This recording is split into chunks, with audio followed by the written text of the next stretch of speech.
Miamaforona trano ny fiaramiasan'ny Madagasikara amin'ireo firenena vahiny isany amin'izany ohatra Inde izay manamafy izay fiaramiasan'ny firenena rotonta izay amin'ny alalan'ny fampitaovana ny tontolo ambanivohitra indrindra ny sehatra ny fambolena.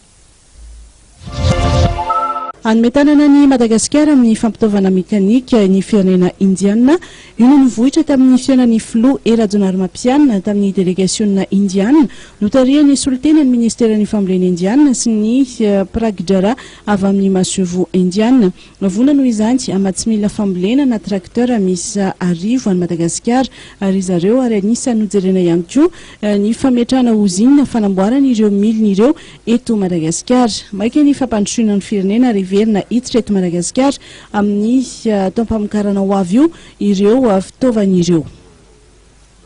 Rehetra zany dia raha miara-miasa amin'ny Exim Bank Indiana fa manana fanarahana izy mampaorinasa indiana azy amin'izay an'izay dia misy fanarahana ihany kosa nefa eto Madagasikara zany amin'ny fomba anohanana an'izany ara-bola ary mahatsara an'ilay izy dia naka partenaire anankiray izy eto Madagasikara dia ministera zany miara-misalamy tsy miditra tsehatra amin'ilay fifanarahany amin'ilay orinasa fa any amin'ilay aizany ampitomboana ny tapamokaratsika indrindra fa ny katsaka sy ny vary eto Madagasikara. Amin'ny voalohany izy mety arivo ny eritreretiny farakarakitsika satria raha ohatra ny raha ataotsika ohatra ny